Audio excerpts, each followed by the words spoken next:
Madame, mademoiselle, monsieur, bienvenue à Metro News. Voici les principaux titres qui seront développés ce soir. Des inondations survenues dans le nord du pays ont fait 7 morts, dont 4 membres d'une même famille. Parallèlement, les populations des centres-villes d'Ansdeno, Dame-Marie et Abricot, récemment victimes de l'ouragan Matthew, ont été confrontées à de nouvelles inondations. Haïti vient d'empocher plus de 23,4 millions de dollars américains de primes d'assurance suite au passage de Matthew.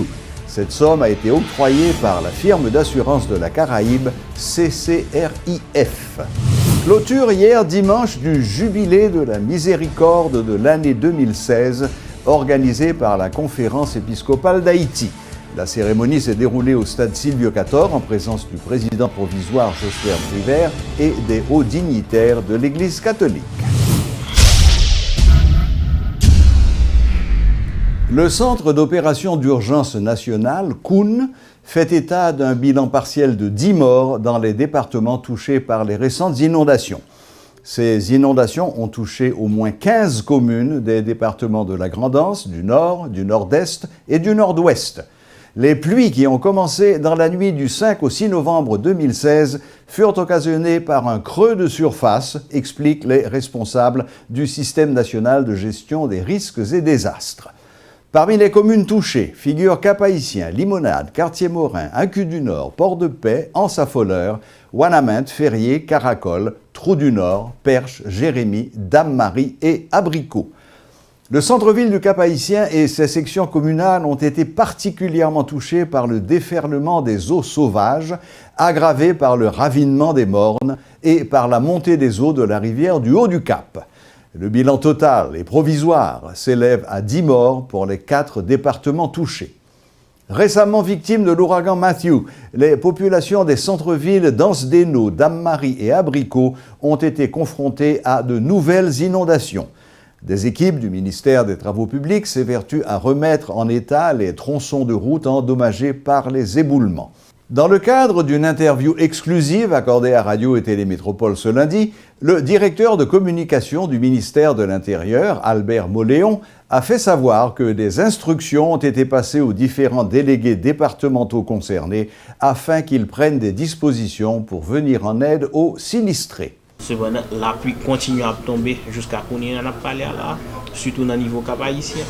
Et il y a des dispositions qui prennent, surtout bon côté direction et protection civile, à partir comité communal protection civile, pour continuer à assister la population à faire porte-à-porte, faire sensibilisation, pour inciter les gens même pour déplacer le ça nécessaire par rapport à ça dépend de zone côté habité et dans zone justement qui pille et côté malèpendie ailleurs dans zone à risque pour demander moun pour déplacer pour y aller dans des côtés qui pille en sécurité car des amis car des proches car des familles ou bien aller vers autorité pour qu'a joindre espace dans abri provisoire. Actuellement au niveau Cap-Haïtien il y a plusieurs abris qui l'ouvrent et auditorium Cap-Haïtien c'est une là-dedans côté il y a des gens qui actuellement hébergés pendant la période de la pluie et pour passer mauvais temps. Le ministère intérieur et collectivité territoriale prend des dispositions déjà pour passer des instructions mais plus des recommandations par délégués départementaux pour eux-mêmes pour utiliser tout mécanisme administratif qui est à disposition pour accompagner et population dans la situation ça et mécanisme ça n'a parlé tout là-dedans de fonds d'urgence et gagner tout recommandation qui fait à déléguer mais à magistrat zone qui touche pour yo et gagner plus engagement dans la situation ça par rapport à la population essayer au maximum visiter toute zone qui touche depuis ça possible pour qu'a fait une évaluation correcte et de ensemble des dégâts mais tout de besoins pour permettre au ministère intérieur et collectivité territoriale dans sa pour accompagnement réagir plus bien et plus vite.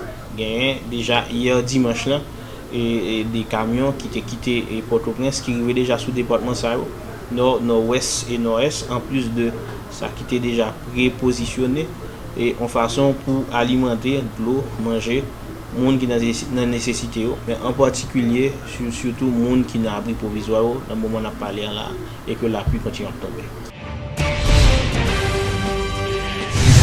Tenu ce lundi d'une rencontre entre le ministre haïtien des Finances, les représentants de la firme d'assurance de la Caraïbe CCRIF et ceux de la Banque caribéenne de développement. Lors de cette réunion, le CCRIF a officialisé le paiement de 23,4 millions de dollars de primes d'assurance au gouvernement haïtien suite au passage de Matthew.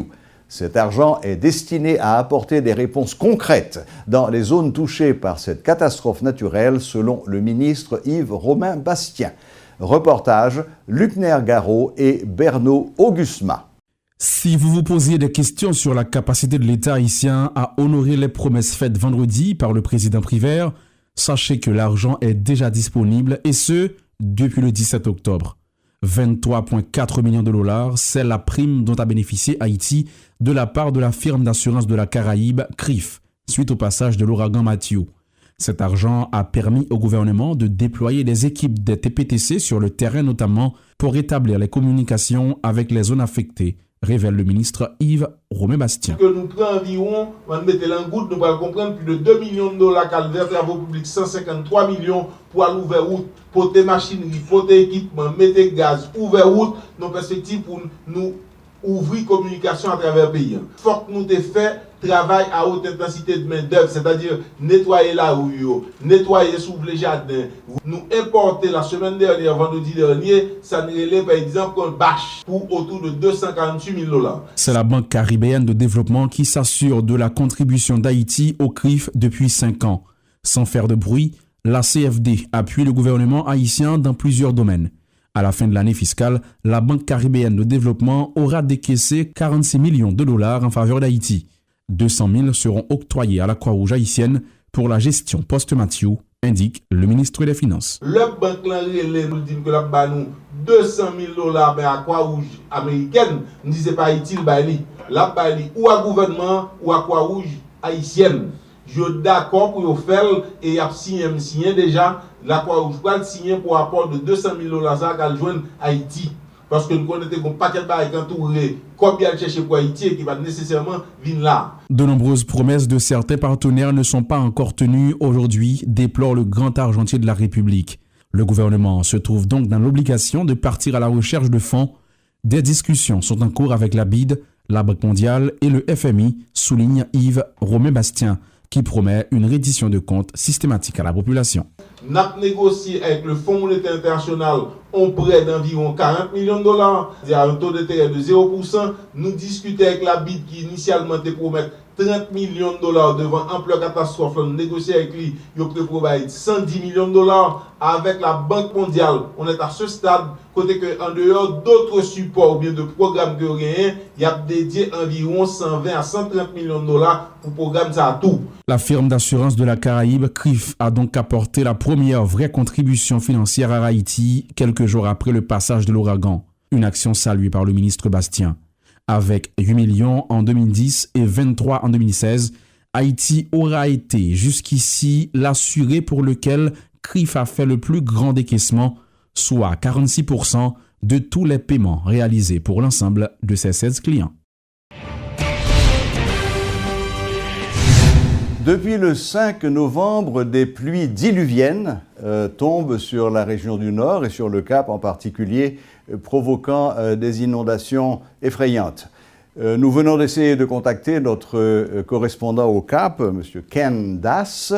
Il nous a répondu en confirmant que la pluie continue de plus belle et que malheureusement, il ne peut pas gagner les rues pour faire quelques images qu'il aurait pu nous envoyer. Pour parler de ce nouveau phénomène catastrophique, nous avons avec nous Rudy Victor, Monsieur Météo Maison, pour nous informer un peu de ce qui nous attend. Bonsoir Rudy.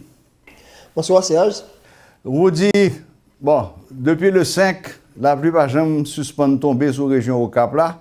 Mon au Cap est découragé, yo pas contre qui ça pour faire encore. La pluie pendant ma parole avant qu'on y est là, la pluie a pire toujours. À quoi faut-il s'attendre dans les jours à venir? Bon, d'abord, il faut rapidement expliquer ça qui passe à tout. Et nous gagnons ça, on fond froid, c'est l'époque l'année à côté des systèmes, c'est les systèmes qui sont dans la région tempérée au cap qui descendent. À l'avant de fond froid, ça a toujours des perturbations qui développent. Ok, perturbations, ça sont zones qui favorisent et on a dit l'appui. Ok, perturbations, ça arrive sous pays vendredi soir et samedi. Et li favoriser la pluie tomber sous pays. Mais ça amplifie le phénomène, c'est que généralement, toujours il y a des vents du nord-est qui suivent perturbation. Vent nord-est, ça a passé sur l'Atlantique, ramasser en pile humidité. Et l'humidité, ça a rencontré massif montagneux, zone septentrionale pays, il y a un parti dans grande avec NIP. Et chaque fois où il y a l'air humide, vent humide qui rencontre massif montagneux, il essaie de monter mon et l'air essaie de faire ascension mon ça a l'effet de feu ou bien nuage développé condensation et puis nuage bon la pluie si phénomène continue ou bien gros la pluie particulièrement dans cas ça là nous gagne des conditions qui favorables en altitude qui permettent que l'activité la pluie ça en parenthèse respirer c'est-à-dire que yo cap développer plus bien. Donc, phénomène a supposé continuer pendant 2 jours qui venir puisque front qui était précédé perturbation que nous parlons, front ça arrive sur partie sud-est Cuba, presque sur l'extrême sud-est Cuba, la continue à descendre, son zone d'instabilité s'ouvre tout lui-même lié. Donc, le vent va toujours continuer du nord-est et puis avec support en altitude qui est favorable à l'appui au moins pour 2 jours et Toto qui arrive jusqu'à n'importe qui 60-80 mm par endroit et peut-être plus. Donc c'est des conditions assez dangereuses qui continuer sur région et septentrionale pays avec région et ni pas grand ça 1 degré moins bien sûr puisque les vents ça va passer sur le partie nord-ouest avec nos pays, il a perdu un peu dans l'humidité, nous réapprovisionner au sous Golfe Lagune avant encore, mais c'est pas même quantité d'humidité et on éloigné autour de source côté conditions plus favorables à l'altitude. Mais c'est des conditions assez terribles pour zone là. Bon, Rudy, le phénomène de feu que tu viens d'évoquer, qui est très fréquent en Haïti avec tout le monde nous gagne. Mais Rudy, n'a pas changé qu'au Cap, tu es victime d'inondations aussi terribles que ça la prend aujourd'hui. Est-ce que ce phénomène qui est courant dans le Nord? Bon, avec ces dernières années, ces 15-20 dernières années, il y a de plus en plus fréquent d'inondations dans la zone nord-là. Et ça, c'est des catastrophes humaines parce que le plus souvent, l'inondation produite dans le nord, c'est dans l'époque El Niño, quand il y a plusieurs fronts qui descendent. En 63, j'ai été dans une situation comme ça. Mais là, c'est devenu courant parce que pour saison cyclonique, par exemple, on a fait 4, 5, 6 ans par un cyclone, mais les fonds, on gagne tous les ans. Et les El Niño, tous les 3 à 7 ans, on gagne plusieurs fonds par saison. Donc, phénomène dans le courant, on voit que ça n'a rien à voir vraiment avec la nature d'une certaine façon. Mais c'est quelque chose c'est une catastrophe humaine, dans mauvais aménagement territoire là, on a déboisé, on bâti dans tout le monde. Ou est-ce qu'il y a une quantité de terre avec la boucle descend qui presque couvre les machines de là. Donc, c'est des phénomènes, c'est malheureusement, c'est pas grand fait qu'à amplifier dans les jours à venir parce que finalement, nous pouvons gagner un gros front qui descend sous le pays à 1. Et puis, deuxièmement, l'Atlantique, là, dans la partie ouest, il est chaud en pile toujours. Et pas oublier, au fond, c'est une zone de combat entre l'air froid et l'air chaud. Plus de différence dans énorme, c'est plus qu'il y a des perturbations sévères. Donc, il est probable qu'il y ait l'autre problème encore dans le jour, dans la semaine, et dans le mois à venir, parce que c'est pendant automne avec hiver et puis printemps que nous avons un style de phénomène. Donc, c'est une situation qui est préoccupante. Donc, Rudy, en résumé, malheureusement, la pluie, ça a pas prêté demain, il y a fait quelques jours encore, il a tombé.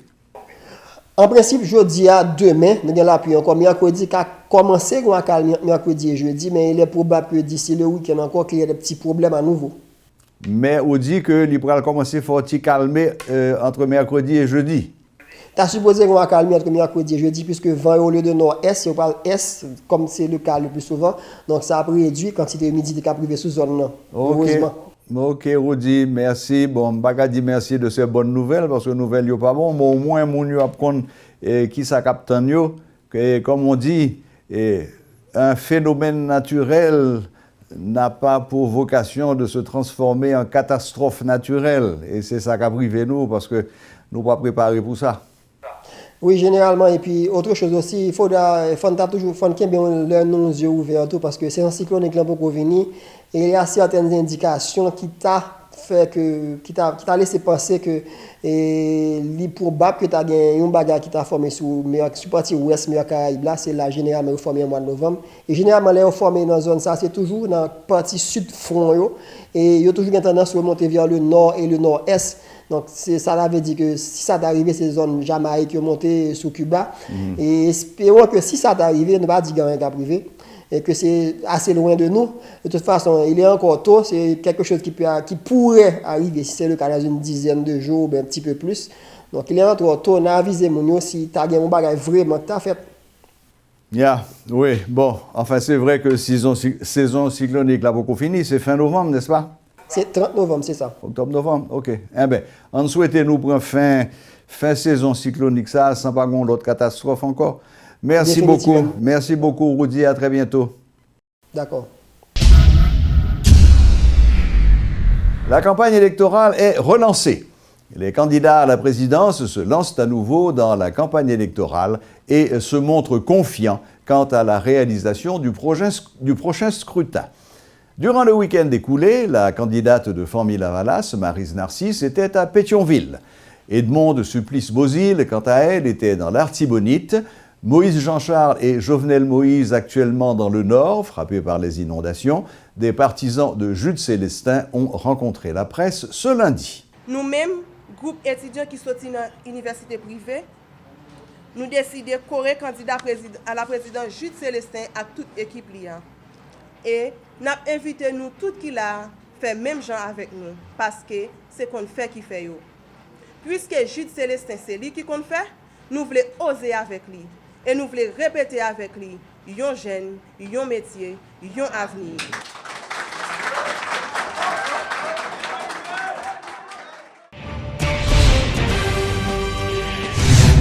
La cérémonie de clôture du Jubilé de la Miséricorde de l'année 2016, organisée par la Conférence épiscopale d'Haïti, s'est tenue dimanche au stade Silvio Cator en présence du président provisoire Jospin Pribert et des responsables politiques du pays. Le cardinal Chibli Langlois, aux côtés de grands dignitaires de l'Église catholique en Haïti, a fait office de célébrant principal de cette grand-messe. Dans son homélie de circonstance, le prélat a prêché pour l'unité et la miséricorde entre les fidèles catholiques et tous les Haïtiens en général. L'élection, c'est toujours un moment important dans la vie du peuple. Et c'est le moment côté un peuple capable d'exprimer ça lui doit dire pour lui capable de dire dans quelle direction il veut pour pays lui marcher. Il choisi, il décide de choisir parmi tout candidat yo, parmi tout programme yo, parmi toute action politique qu'a posée, qui ça qui bon pour lui. C'est ça l'espace démocratique côté peuple a gain pouvoir pour capable prononcer sous Jean livré l'état à marcher. Depuis en mois de décembre année passée, conférence évêque pays d'Haïti te voyez un message bas peuple là, candidat yo, responsable état yo à Kep là. Nous te encouragé peuple là prend chemin bureau vote. Nous te demandé responsable état yo à tout le monde qui a une qualité de responsabilité pour être capable de bons moyens pour faire ça. Dans l'occasion ça, nous voulons encourager tout le monde pour être capable de prendre chemin ça. Ce chemin côté nous a dit ça nous penser sous réalité politique pays. Sans yo pas forcer nous. Sans yo pas exiger nous, choisir monde nous pas voulons choisir. Nous devons faire ça dans le respect. Respect la vie monde. Nous devons faire ça étant nous respecter règles jouettes là tant qu'on nous dit ça. Dans la situation nous trouvons nous journée aujourd'hui côté un bon parti dans la population à gérer des gars cyclones qui sont passés nous sentons qu'il y a un effort en plus qui pour faire de façon pour capable aider le peuple ça lui-même exercer droit lui.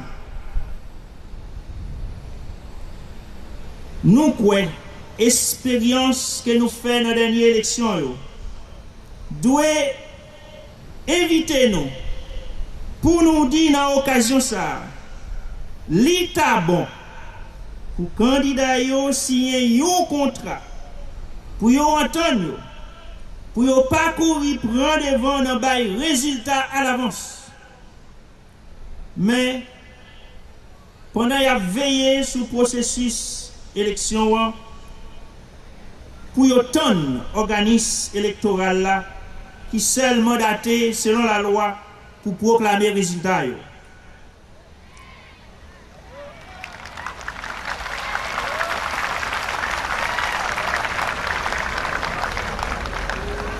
Pays a déjà dans trop bouleverses.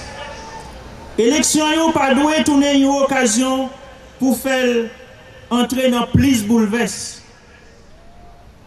Si chaque citoyen, chaque institution, chaque candidat respecte principe yo comme ça doit, élection yo a aidé nous progresser dans la route démocratie et a garanti la paix dans le pays. Nous avons besoin de la paix dans le pays.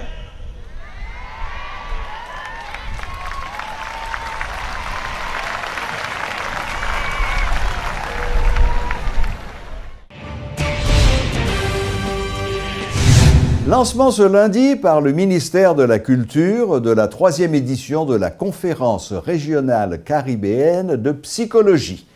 Cette nouvelle édition sera réalisée en partenariat avec l'Alliance des associations nationales de psychologues des Caraïbes.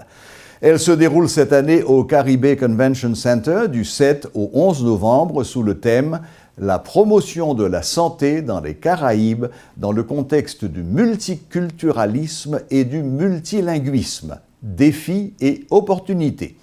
Suivez les explications de Ronald Jean-Jacques de l'Alliance des associations nationales de psychologues des Caraïbes. Demain mardi, nous avons tous partenaires, nous avons différents sponsors qui sont invités pour participer avec nous dans la soirée de bienvenue. Mercredi matin, la séance d'inauguration formelle de la conférence scientifique, là-dedans, il y a quelques partenaires qui sont invités pour participer. Et jeudi soir, dans l'activité soirée culturelle, il y a des gens qui sont invités pour participer avec nous. Mais c'est pour ça que nous faisons conférence de presse, c'est pour ça que nous faisons plusieurs émissions dans la radio. Nous faisons ce site-là, c'est pour que tout le monde qui n'est pas capable de venir à la conférence directement est capable d'informer à travers ce site-là de conférence. Il est même possible, ça n'a fini de négocier là, que certaines conférences sont accessibles sur le site par Internet. Donc, il y a des gens qui ne doivent pas inscrire, pas participer, pas même psychologue qui doivent sur ce site-là et être capable de visionner certaines conférences. Voilà, c'est tout pour aujourd'hui. Merci de votre fidélité et à la prochaine, même heure, même chaîne.